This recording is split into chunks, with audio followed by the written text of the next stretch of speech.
झुमकी के बाल बहुत लंबे थे, जमीन पर लहराते थे। वो अपने बालों की बहुत देखभाल करती थी। वो अपने लंबे बालों की कभी लंबी चुटियां बनाती तो कभी दूसरे स्टाइल से सजाती। लेकिन शादी के बाद झुमकी की लंबी चुटियां उसके लिए मुसीबत बन गई। झुमकी चौखट पर बैठकर अपने बालों में तेल लगाकर चुटियां बना रही थी। वो चुटियां बनाकर जब खड़ी हुई तो उसकी चुटियां जमीन पर लहरा रही थी। झुमकी को अपने लंबे बाल बहुत पसंद थे। वो उन पर इठलाती इतराती पूरे गांव में घूमती। उसकी लंबी चुटिया की चर्चा पूरे गांव में होती। औरतें झुमकी से उसके लंबे बालों का राज पूछती। झुमकी, तेरे बाल इतने लंबे कैसे हुए? तू अपने बालों में क्या लगाती है? इतने लंबे बाल पाने के लिए बालों की बहुत सेवा करनी पड़ती है रीमा। मैं इनमें रोज तेल लगाती हूँ, इन्हें मुल्तानी मिट्टी से धोती हूँ, कभी शैम्पू नहीं लगाती। अच्छा, तभी तेरे बाल बहुत सुंदर और इतने लंबे हैं। झुमकी को अपने लंबे बालों पर बहुत नाज था। धीरे धीरे दिन गुजर रहे थे। एक दिन उसे देखने के लिए लड़के वाले आए। उन्हें झुमकी की लंबी चुटियां बहुत अच्छी लगी। लड़के की माँ सीमा ने कहा, लड़की के बाल तो बहुत लंबे हैं। मैंने आज तक किसी लड़की की इतनी लंबी चुटियां नहीं देखी। हमें झुमकी बहुत पसंद है। झुमकी की माँ सुजाता ने कहा, बहन जी, झुमकी अपने बालों की बहुत सेवा करती है। जो लड़की अपने बालों की इतनी सेवा कर सकती है वो सास ससुर की सेवा भी करेगी। बिल्कुल करेगी बहन जी। तो ठीक है, हमें ये रिश्ता मंजूर है। इस तरह झुमकी की शादी नरेश से तय हो जाती है। कुछ दिन के बाद दोनों की शादी हो जाती है। शादी के बाद जब झुमकी अपने ससुराल आती है तो हर तरफ उसकी लंबी चुटिया की चर्चा होने लगती है। महिलाएं उसकी लंबी चुटिया देखने आने लगी। अरे सीमा, मैंने सुना है नई बहू की चुटिया जमीन तक लंबी है। हाँ शीला, तुमने सही सुना है। जरा हमें भी दिखाओ। पूरे गांव में खबर फैल गई कि सीमा की बहू की चुटिया नागिन से लंबी है।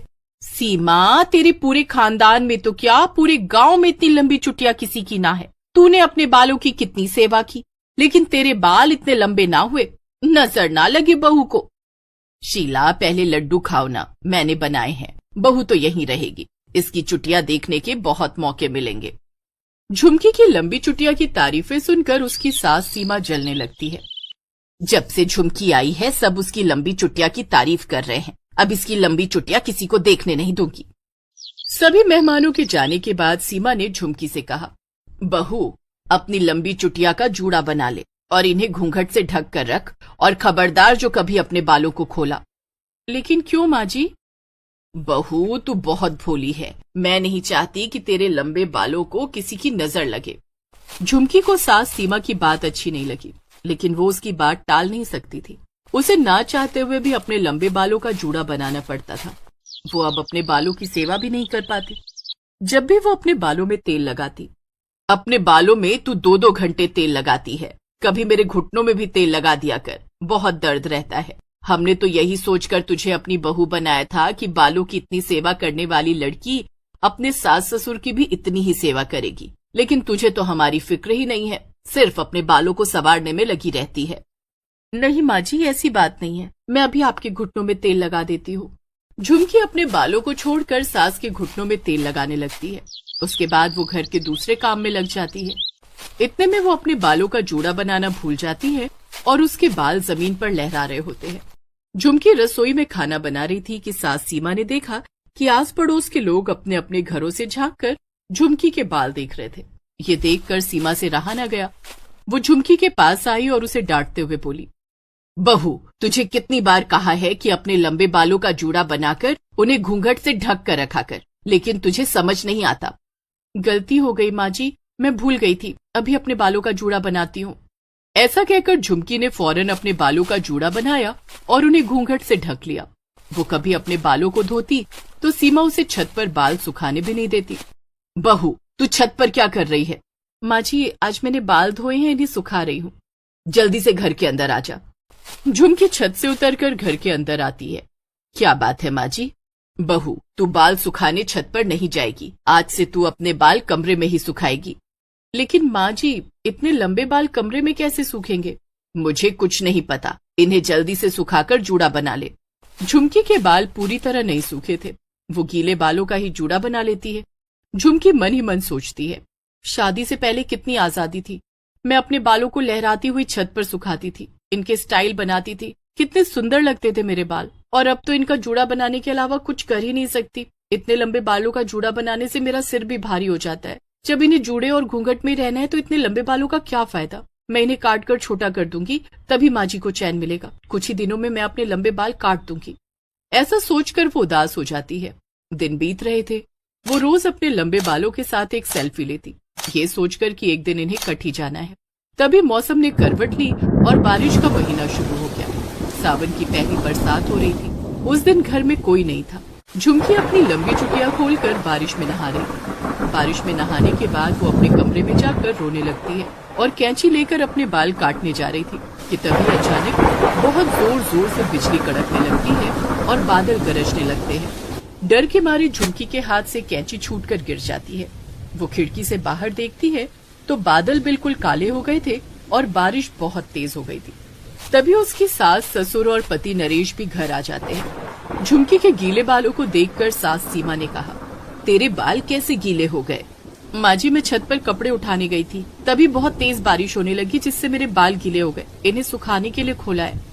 माँ, तुम हर समय झुमकी के लंबे बालों के पीछे पड़ी रहती हो। बाहर का मौसम तो देखो, अगर इसी तरह बारिश होती रही तो गांव में बाढ़ आ जाएगी। हाँ, नरेश ठीक कह रहा है।